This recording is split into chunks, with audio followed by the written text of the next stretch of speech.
Puis la réponse à M. Trudeau a été « Je les ai rencontrés en 2016. » Mais on est en 2024. Fait que je ne sais pas comment cette réponse-là peut répondre à une question comme ça. C'est pas une réponse. Puis si c'est vraiment sa réponse, ça démontre à quel point il est disjoncté puis déconnecté de la réalité parce qu'il y a un problème grave, évident, que les premiers ministres veulent adresser, puis il n'est même pas prêt à les rencontrer. Je suis un député du Québec et je pense que c'est important que le premier ministre du Québec ait une rencontre avec le premier ministre du Canada pour discuter. Je ne comprends pas que le premier ministre canadien refuse de rencontrer les premiers ministres des provinces et des territoires. Et à la dernière minute, tout le monde, on s'est entendu en parlant de la tarification du carbone pour le Québec, de la taxe carbone qui est imposée aux autres provinces. La discussion doit avoir lieu. On ne comprend pas pourquoi le premier ministre Trudeau, qui a été dans toutes les provinces au cours des 2 dernières semaines, a annoncé des milliards d'ingérence dans les champs de compétences des provinces, ne veut même pas en parler avec les premiers ministres. C'est inacceptable, c'est ridicule. Et d'ailleurs, je vous rappelle qu'en 2016, le premier ministre Trudeau, après avoir été élu, avait dit « Moi, je serai un premier ministre qui va rencontrer les premiers ministres des provinces et des territoires. » Le jour du Poisson d'avril, de nombreux Canadiens se sont rassemblés à travers le pays pour exprimer leur désaccord avec la hausse de la taxe carbone. Mes collègues et moi avons couvert de manière approfondie les manifestations dans différentes villes. Vous pouvez consulter nos reportages et signer notre pétition pour abolir la taxe sur stopthecarbontax.com. Le 4 avril dernier, un groupe soutenant les manifestations nationales contre le prix fédéral du carbone a tenu une conférence de presse à Ottawa. Parmi eux se trouvait Robert Dorion, travailleur autonome en construction, originaire de Gatineau. Lors de leur discours, ils ont demandé à être entendus par le gouvernement fédéral concernant les dommages causés par la hausse de la taxe carbone dans tous les secteurs d'activité et également sur les familles canadiennes. Ils ont également dénoncé l'hypocrisie de Trudeau, qui soutient les démocraties à travers le monde, comme en témoigne le versement de milliards de dollars à l'Ukraine, mais ignore ses propres citoyens lorsqu'il s'oppose à ces politiques qui font augmenter le coût de la vie pour les Canadiens.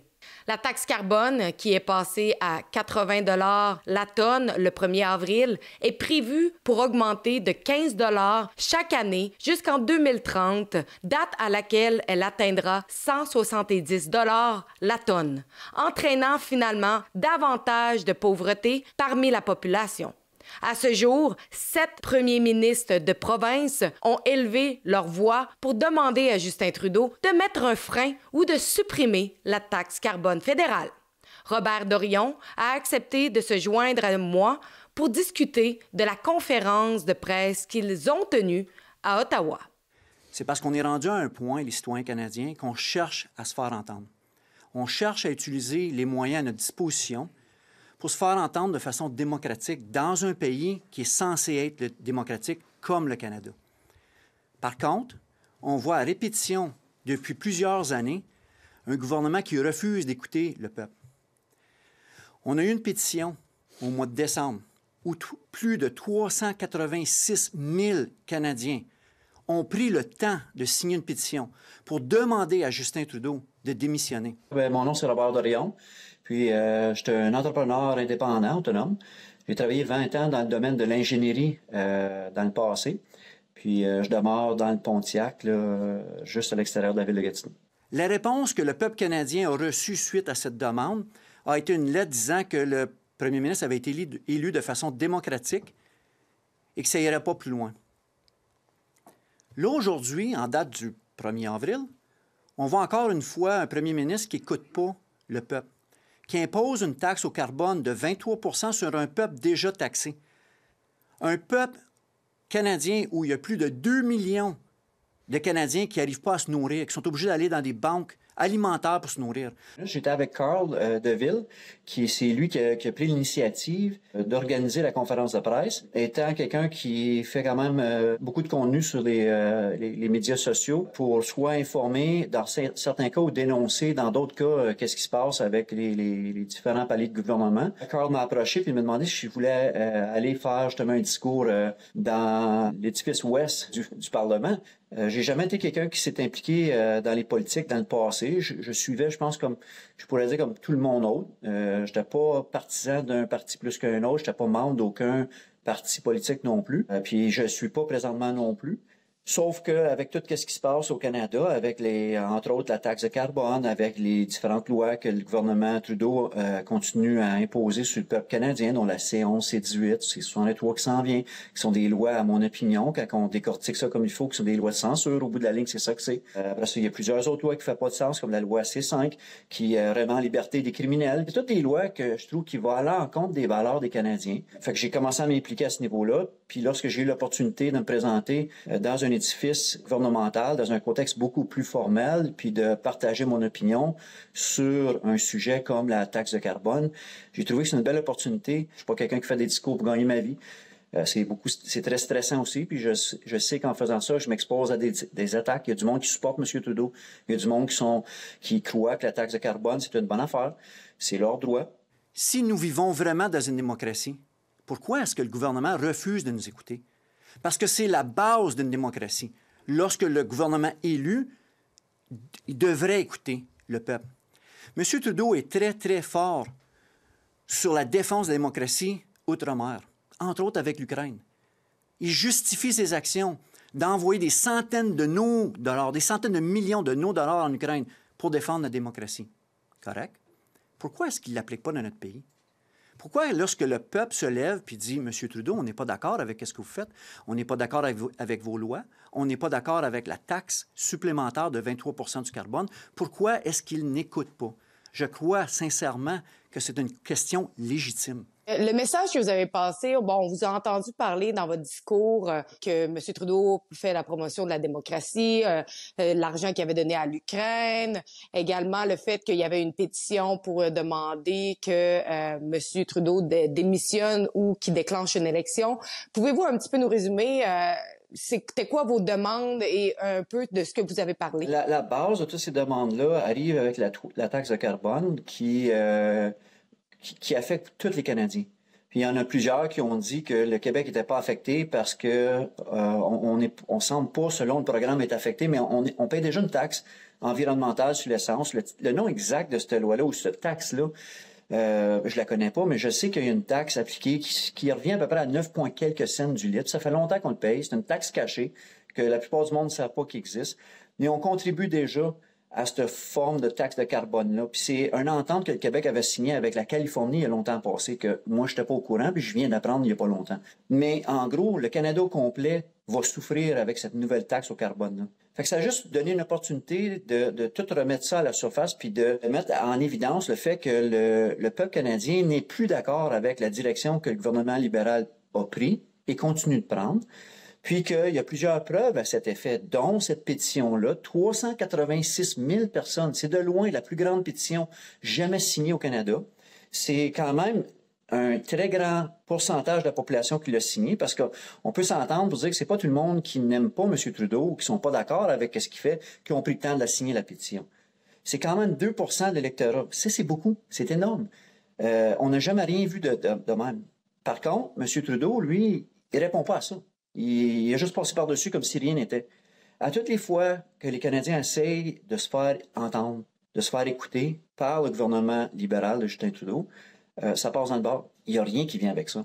Il n'y a pas de suivi. Puis M. Trudeau et son équipe ont fait preuve de ça dans les dernières années. Puis encore, un journaliste qui posait une question, il lui a demandé s'il était pour rencontrer les premiers ministres des différentes provinces qui ne sont pas d'accord avec la taxe de carbone.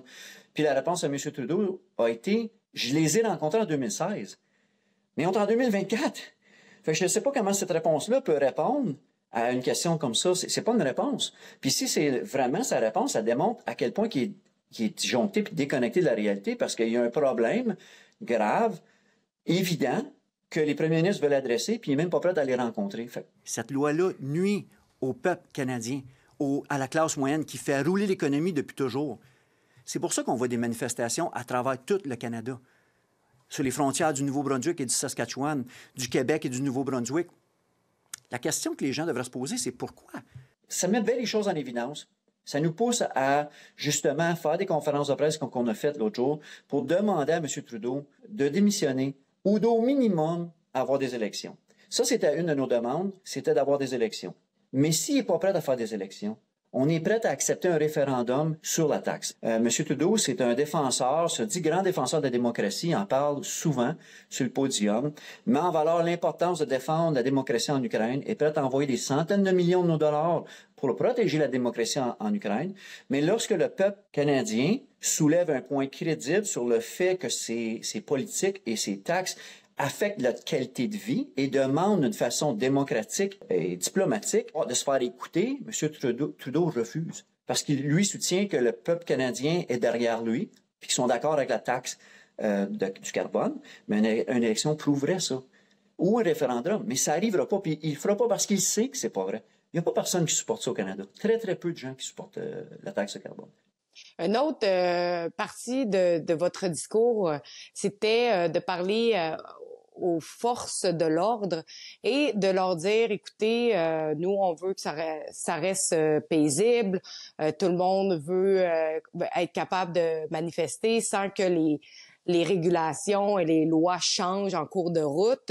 Est-ce que vous faisiez peut-être un petit clin d'œil à ce qui s'était passé pendant le convoi de la liberté afin que ça se reproduise pas encore une fois dans les manifestations qu'on va voir probablement là, au fil des jours suivants, là?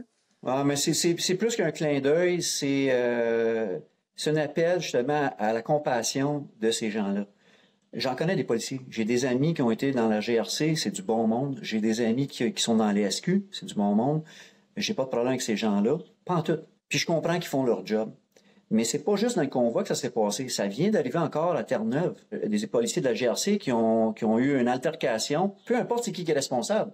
Mais il était là avec des chevaux. Puis moi, de mon point de vue, en tant que citoyen canadien, un simple citoyen canadien, je vois des hommes et des femmes qui ont été entraînés, qui sont des professionnels dans la loi et la sécurité, qui prennent des décisions qui mènent à des gens qui se font blesser, des Canadiens. Est-ce que de rentrer avec des chevals à Terre-Neuve, comme qui est arrivé l'autre jour, était la bonne option? Je suis pas un spécialiste. Ça serait difficile pour moi de porter un jugement, mais en tant que citoyen, quand je vois quelque chose de même, je me pose une question que je pense qui est légitime. Fait qu'on essaie d'ouvrir un dialogue entre les forces de l'ordre, les dirigeants des forces de l'ordre et les manifestants pour arriver à un consensus sur ce qu'on peut éviter des situations de même où ce que des gens qui essayent simplement de se faire entendre dans une situation, comme j'ai mentionné tantôt, où ce qu'on se sent comme si le premier ministre puis tous les paliers du gouvernement nous écoutent pas. Ils veulent rien savoir de nous autres. On essaie de trouver une façon de se faire entendre, une façon légale, démocratique, puis qui nous permet de le faire sans se faire blesser. On veut éviter des situations de même. Puis je pense que les forces de l'ordre sont du même avis, sauf qu'on a vu que ça déborde d'un bord et de l'autre, puis ça mène à des situations déplorables. On veut éviter ça. C'est pas normal qu'est-ce qui se passe là. On n'a jamais eu ce genre de manifestation-là au Canada. J'ai quand même 49 ans. J'ai jamais participé à une manifestation de ma vie avant le convoi. Puis il y a une raison pour que je suis impliqué là-dedans, c'est parce que ça n'avait plus de sens. Puis c'est encore pareil, ça n'a plus de sens. Il y a des politiciens comme c'est là, sans nommer personne, puis sans prendre de parti, mais tu sais, quand on parle de bon sens, de ramener du bon sens, je pense qu'il y en a qui ont compris que c'est un problème, puis qu'on s'est enligné dans une direction dans notre pays qui va à l'encontre de nos valeurs et de nos principes. Puis il y a beaucoup de Canadiens qui le ressentent, ça. T'as du monde partout là, qui sont affectés puis qui veulent se faire entendre, puis on est un peu maladroit dans ce qu'on fait parce qu'on n'a jamais fait ça avant. Avez-vous eu l'impression d'avoir été écouté pendant votre conférence de presse? Non. Il y avait personne. Il y avait personne dans la salle, tu sais, puis comme que vous avez mentionné, il y a presque personne qui a repris la nouvelle. On espère que par la suite, justement, le message va passer. C'est clair que les médias traditionnels l'ont pas pris au sérieux. C'est correct. Parce que, comme j'ai dit dans le discours, on est qui, nous? Moi, puis Robert Dorion, puis Carl Deville, tu sais, on est juste deux Canadiens. Fait qu'on n'est pas les politiciens, on n'est pas des célébrités. C'est pas le but non plus de qu'est-ce qu'on fait. C'est pas qu'est-ce qu'on veut faire. Fait que c'est normal un peu que personne se soit présenté, mais j'aurais aimé avoir plus de gens, j'aurais aimé avoir des questions pour être capable d'y répondre. Mais c'est quand même une belle plateforme, puis j'apprécie l'opportunité qu'on a eue de pouvoir se présenter puis d'avoir ce discours-là. Puis une chose qui est peut-être importante à mentionner là-dedans, c'est que, puis j'en ai parlé justement aujourd'hui avec un politicien, j'ai dit, attendez-vous, les politiciens, attendez-vous, les journalistes, attendez-vous, l'élite, de voir une nouvelle forme de Canadien, une nouvelle sorte de Canadien, mieux informé, mieux éduqué. On est tenté d'apprendre le système.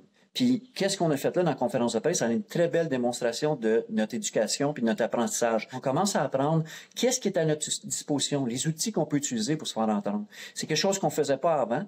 4 ans passés, si tu m'avais dit, tu vas aller parler, faire une conférence de presse dans un édifice gouvernemental, j'aurais ri, puis j'aurais dit, impossible. Je peux pas aller là, je suis pas un politicien, j'ai pas les bonnes connexions pour aller là-bas, c'est impossible. Mais là, on a réalisé que c'est faisable. N'oubliez pas de vous rendre à stopthecarbontax.com.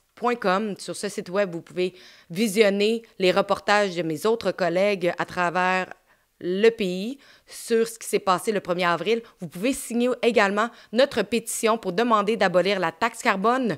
Donc, je répète le site web stopthecarbontax.com.